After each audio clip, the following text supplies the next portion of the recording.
E hoje, no nosso Bons Conselhos, nós vamos compreender um pouco melhor como devemos ser testemunhas do Cristo ressuscitado. Para isso, vamos conversar agora com o Felipe Diniz, ele que é o coordenador da comunidade Shalom Teresina. Felipe, muito obrigada pela disponibilidade de estar falando sobre essa temática conosco. Muito obrigado, eu que agradeço a oportunidade de podermos aprofundar esse tema tão importante para nós como igreja, neste tempo tão especial.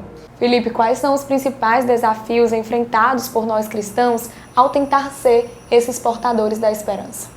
São inúmeros os desafios dos jovens, das famílias, que hoje encontramos na espiritualidade. O próprio desafio de encontrar-se com Deus, desafios pela demanda, podemos dizer assim, muitos desafios para encontrar uma confissão, sair da loucura do nosso trabalho para ir a uma santa missa, buscar um grupo de oração, enfim, os desafios de relação, a família que está bastante desestruturada, sofrida neste tempo moderno, né? Cada vez mais perdendo ali a sua essência, a sua fonte. Então, de fato, são inúmeros os desafios, é o desafio próprio do homem de hoje. Não difere muito das realidades que nós enfrentamos no trabalho, nas relações de amizade, na família. Né? E as graças são, claro, a pessoa de Jesus Cristo. Cristo é o grande interessado com a nossa conversão. Ele deseja a nossa conversão.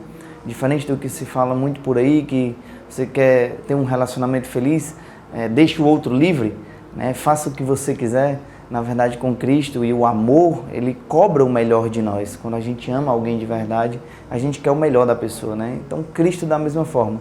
Ao encontrar o nosso desafio da vida de oração, desafio da unidade da igreja, desafio com as outras religiões, desafios com um mundo cada vez mais ferido na sexualidade, na afetividade, enfim. Todos esses pontos nós podemos dizer que tem um grande interessado, que é Deus. Deus quer a nossa conversão, Deus quer a nossa mudança, porque Ele muito nos ama. Felipe, de que forma pode ser promovida uma espiritualidade mais profunda e constante entre os cristãos para que eles sigam, de fato, os ensinamentos de Cristo no cotidiano? Primeiro, com certeza, é a escuta. Nós temos dificuldade de ouvir quem nos criou, porque, veja, se a primeira vez a gente faz uma escuta de Deus, todo o resto fica mais fácil. Imagina você estar numa multidão de gente perdido, eu gosto muito de usar essa imagem como uma criança que está perdida no supermercado e de repente ela não sabe para onde vai, corre para todo lado procurando seu pai, sua mãe, e no meio daquela multidão ali de pessoas, se ela escuta a voz da mãe dela, ela vai reconhecer no meio de todas as outras vozes a voz da mãe dela, o que vai guiá-la, o que vai conduzi-la nesse ambiente, né? Então, de fato, essa escuta é o primeiro passo. Quando a gente escuta a Deus, a gente consegue caminhar para Ele. Eu acho que essa dificuldade de ouvir, de conhecer pela palavra de Deus, que é o modo mais eficaz, e se eu posso usar essa palavra, o modo mais fácil de conhecer a Deus, é por meio da sua palavra, né? São Jerônimo diz que quando você conhece a palavra de Deus, você conhece o próprio Deus. Quando você não conhece a palavra de Deus, você está ignorando o próprio Deus, né?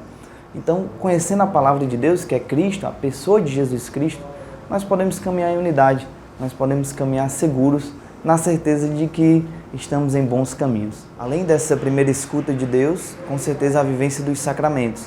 Ir à igreja, ir ao encontro dos sacramentos, com certeza nos garante uma fé sólida, um caminho seguro de unidade, né? Então nós podemos ir à Santa Missa, porque lá onde a palavra de Cristo é proclamada e o próprio Cristo se dá a nós, porque nós bem sabemos, não é um símbolo, mas é a pessoa de Jesus Cristo. Então, na missa, nós podemos fazer essa experiência de ouvir a voz de Deus, experiência de encontrar-se com Cristo. Também temos muitos grupos de oração, várias comunidades, paróquias, que favorecem esse encontro. Muita gente diz assim, eu sou tímido, não gostaria de ir para um grupo de oração para ter uma formação. Mas veja, a timidez está bem abaixo daquilo que você almeja. Então, a timidez é só um passo. É desafiante, claro, mas superar essa timidez em favor de uma formação sólida. Ir ao encontro de um grupo de oração para ter ali a sua espiritualidade e nesse encontro de grupo de oração também transformar a sua fé em obras.